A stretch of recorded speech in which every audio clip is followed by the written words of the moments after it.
1 Corinthians chapter 7. Now concerning the things whereof ye wrote unto me, it is good for a man not to touch a woman. Nevertheless, to avoid fornication, let every man have his own wife, and let every woman have her own husband. Let the husband render unto the wife due benevolence, and likewise also the wife unto the husband. The wife hath not power of her own body, but the husband. And likewise also the husband hath not power of his own body, but the wife. Defraud ye not one the other, except it be with consent for a time, that ye may give yourselves to fasting and prayer, and come together again, that Satan tempt you not for your incontinency. But I speak this by permission, and not of commandment. For I would that all men were even as I myself. But every man hath his proper gift of God, one after this manner, and another after that. I say therefore to the unmarried and widows, it is good for them if they abide even as I. But if they cannot contain, let them marry, for it is better to marry than to burn. And unto the married I command, yet not I, but the Lord, let not the wife depart from her husband. But, and if she depart, let her remain unmarried, or be reconciled to her husband, and let not the husband put away his wife. But to the rest speak I, not the Lord. If any brother hath a wife that believeth not, and she be pleased to dwell with him, let him not put her away. And the woman which hath an husband that believeth not, and if he be pleased to dwell with her, let her not leave him. For the unbelieving husband is sanctified by the wife, and the unbelieving wife is sanctified by the husband. Else were your children unclean, but now they are holy. But if the unbelieving depart, let him depart.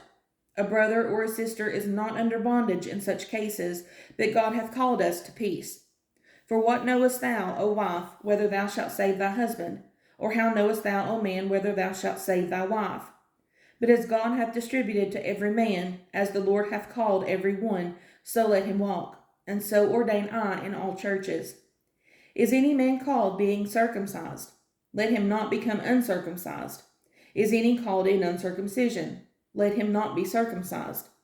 Circumcision is nothing, and uncircumcision is nothing, but the keeping of the commandments of God. Let every man abide in the same calling wherein he was called. Art thou called being a servant? Care not for it, but if thou mayest be made free, use it rather. For he that is called in the Lord, being a servant, is the Lord's freeman. Likewise also he that is called being free is Christ's servant. Ye are bought with a price, be not ye the servants of men. Brethren, let every man, wherein he is called, therein abide with God.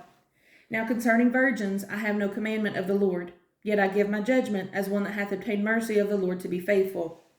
I suppose therefore that this is good for the present distress. I say that it is good for a man so to be. Art thou bound unto a wife? Seek not to be loosed. Art thou loosed from a wife? Seek not a wife. But, and if thou marry, thou hast not sinned. And if a virgin marry, she hath not sinned. Nevertheless, such shall have trouble in the flesh, but I spare you. But this I say, brethren, the time is short. It remaineth, that both they that have wives be as though they had none, and they that weep as though they wept not, and they that rejoice as though they rejoice not, and they that buy as though they possess not, and they that use this world as not abusing it. For the fashion of this world passeth away. But I would have you without carefulness. He that is unmarried careth for the things that belong to the Lord, how he may please the Lord. But he that is married careth for the things which are of the world, how he may please his wife. There is a difference also between a wife and a virgin. The unmarried woman careth for the things of the Lord, that she may be holy both in body and spirit. But she that is married careth for the things of the world, how she may please her husband. And this I speak for your own profit, not that I may cast a snare upon you, but for that which is comely, and that ye may attend upon the Lord without distraction. But if any man think that he behaveth himself uncomely toward his virgin, if she pass the flower of her age, and need so require, let him do what he will, he sinneth not, let them marry. Nevertheless, he that standeth steadfast in his heart, having no necessity, but hath power over his own will, and hath so decreed in his heart, that he will keep his virgin, doeth well. So then, he that giveth her in marriage doeth well, but he that giveth her not in marriage doeth better.